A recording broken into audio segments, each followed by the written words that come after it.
কয়েকদিন আগে দেখেছিলাম যে আসন্ন 2026 বিধানসভা নির্বাচনে তৃণমূল কংগ্রেসের সুপ্রিম মমতা বন্দ্যোপাধ্যায় এবং অভিষেক বন্দ্যোপাধ্যায় 294টা বিধানসভায় প্রার্থী ঘোষণা করেছেন।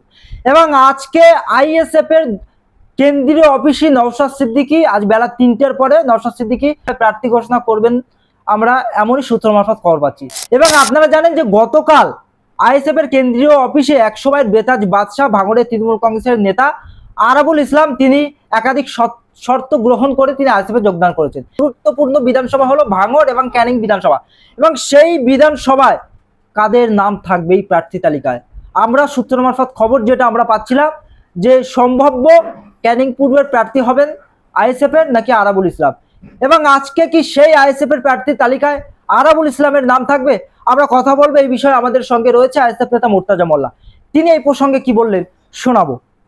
কোন কোন বিধানসভার প্রার্থী ঘোষণা করার সম্ভাবনা রয়েছে? দেখুন, তিনি যখন বলেছেন ঘোষণা করবেন, আমরা সূত্র মাত্র শুনতে পাচ্ছি আজকে প্রার্থী ঘোষণা করবে। আমাদের আইএসএফ চেয়ারম্যান আর রাজ্য কমিটি আছে, তারা সেখান থেকে প্রেস বিবৃতি দিয়ে প্রেসের মাধ্যমে আমাদেরকে জানিয়ে দেবে। আমরা তার জন্য প্রস্তুত আছি। যেখানেই হোক না কেন আমরা প্রতিটা জায়গায় সমানে সমানে লড়াই দেওয়ার জন্যে আমাদের কর্মীরা, সাধারণ মানুষ তৈরি হয়ে আছে। 294 হোক আর 50 হোক আর 60 হোক, সেটা বড় কথা না। আমরা মাঠে ময়দানে আছি, আমরা 1 ইঞ্চি জমি ছাড়বো না। আমরা যে কোনো উপায় আমরা লড়াই দেব, এটা হলো আমাদের মূল কথা। একেবারে আমরা যেভাবে লাগাতার খবর পাচ্ছিলাম সূত্র মারফত যে সম্ভাব্য ক্যানিং এ আইএসএফ এর প্রার্থী হবেন আরাবুল ইসলাম, এবং আজকে প্রার্থীর তালিকা ঘোষণা করবেন নওশাদ সিদ্দিকী।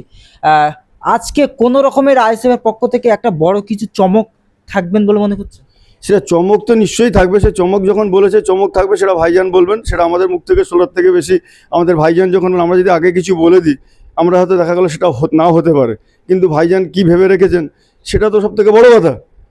উনি যখন বলেছেন চমক আছে, চমক নিশ্চয়ই আছে। ক্যানিংয়ে যেই প্রার্থী হোক না কেন, সেখানে কাঁটায় কাঁটায় লড়াই হবে। ভাঙড়ে যিনি প্রার্থী হয়েছেন তার বিরুদ্ধেও এতে আর বলার অবকাশ নেই। যেখানে আমাদের নওশাদ সিদ্দিকী এমএলএ আছেন, তিনি আবারও এখানে প্রতিদ্বন্দ্বিতা করবেন। লড়াই সমানে সমানে হবে। আপনারা বলছেন ভাঙড়ে জিতবেন, আমরা দেখতে পাচ্ছি যে শওকত মোল্লা ভাঙড়ে একাধিক জায়গাতে মিটিং মিছিল করছেন, এবং যেখানে মিটিং মিছিল করছে শওকত মোল্লার একেবারে জনসভায় জনজোয়ার। সেক্ষেত্রে ভাঙড় জেতা কতটা সহজ হবে আইএসএফ? দেখুন, ভাঙড় আইএসএফ জিতে গেছে অলরেডি। ভাঙড় অটোমেটিক আইএসএফ জিতে গেছে। ওরা যে কর্মকাণ্ড ঘটিয়েছে 2023 থেকে এই অবধি মানুষ দেখেছে। মানুষ দেখে চোখ বন্ধ করে আর বসে নেই। ভাঙড়ের মানুষ জানে যে আমাদের শান্তি বজায় রাখতে গেলে কাকে ভোট দিতে হবে, তারা ভেবেই রেখে দিয়েছেন। তারা যোগ্য জবাব 26-এ দিয়ে দেবেন। উনি আজকে বুঝতে পারছেন না, ওনার যদি এতই পপুলার হয়ে থাকেন, যদি মানুষের মধ্যে গ্রহণযোগ্যতা থাকে, আজকে ইমাম মুয়াজ্জিনদেরকে নিয়ে প্রত্যেকটা অঞ্চলে ওনাকে মিটিং করতে হচ্ছে। ইমাম মুয়াজ্জিনদেরকে রাজনীতিতে নামিয়ে দিতে হচ্ছে। বুঝতে পারছেন না পরিস্থিতি কোন জায়গায়? কই ইমাম মুয়াজ্জিনদের গেলে মিটিং তো করছেন। উনি বলেছেন তোমাদের মাইনেটা আমরা দিদিকে বলে 10,000 কি 12,000 কি 15,000 করিয়ে দেবো। তাদেরকে নিয়ে ইউজ করা হচ্ছে, আর কিচ্ছু না। আজকে মমতা ব্যানার্জি যে প্রার্থী ঘোষণা করেছে দেখেছি, সেখানে অনেকেই সংখ্যালঘু আছে, সংখ্যাগুরুদেরকে সেখানে নামিয়েছে। যে কাসেম সিদ্দিকী এক সময় বলেছিল যে দলের সবাই চোর, এর পার নখ থেকে মাথার চুল অবধি একটাও কেউ ভালো নেই, সবাই চোর। সেই কাসেম সিদ্দিকী আজকে সেই তৃণমূলে জয়েন করেছে। সে এখন বলছে নাকি আইএসএফ বিজেপির বি টিম। তানাকে বলবো আইএসএফ বিজেপির বি টিম না তৃণমূল বিজেপির বি টিম, সেটা পরিষ্কার হয়ে গেছে দিনের আলোর মতন। আপনারা অকাপ নিয়ে আন্দোলন করতে দেননি। আপনারা বলেছিলেন দিল্লি গিয়ে অকাপ নিয়ে আন্দোলন করো, তখন কাসেম সিদ্দিকী কোথায় ছিল? তখন মাতিমরা কোথায় ছিল? তিনি বলেছিলেন আমাদের নওশাদ সিদ্দিকী ফজা। তিনি কোন ফজা এখন?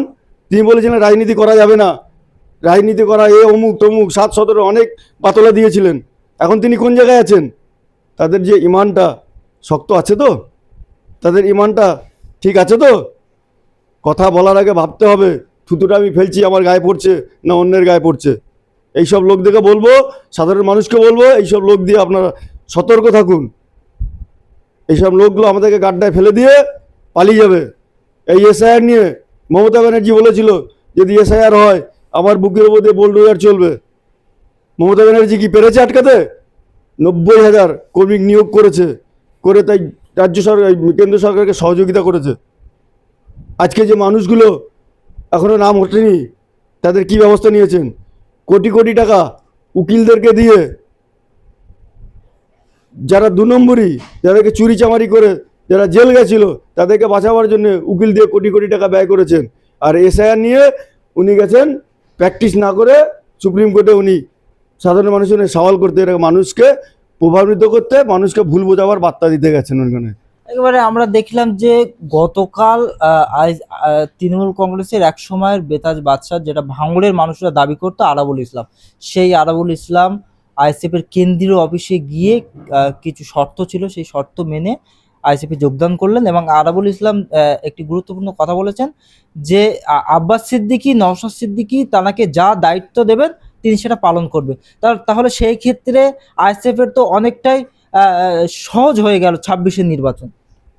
সহজ তো আমাদের ছিলই, ওটা কোনো বড় ব্যাপার না, কিন্তু আমাদের নীতিগত আদর্শ দেখে, মতাদর্শ দেখে, আমাদের দলের যে কাজকর্ম দেখে তার ভালো লেগেছে।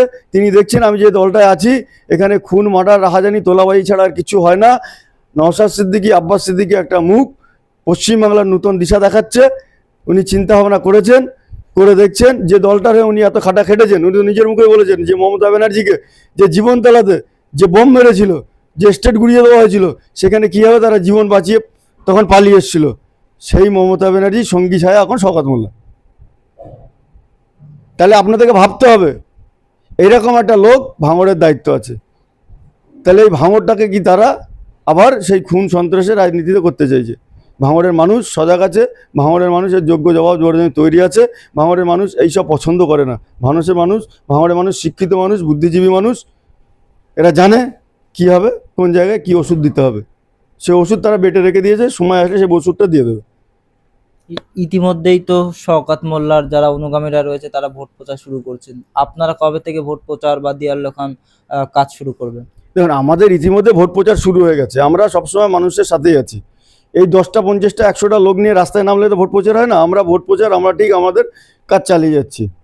কীভাবে মানুষের মধ্যে থাকতে হয়, কীভাবে মানুষের সাথে কথা বলতে হয়, কীভাবে মানুষকে আমরা তাকে বোঝাতে, যে রাজ্যের মুখ্যমন্ত্রী যে বলে চাকরি দেওয়ার নামে তোমরা চপ বিক্রি করো, তোমার মা বাপকে বলো ঘুগনি মুড়ি বিক্রি করো, তারা কাজ দিতে পারে না, এই তো ব্যাপার।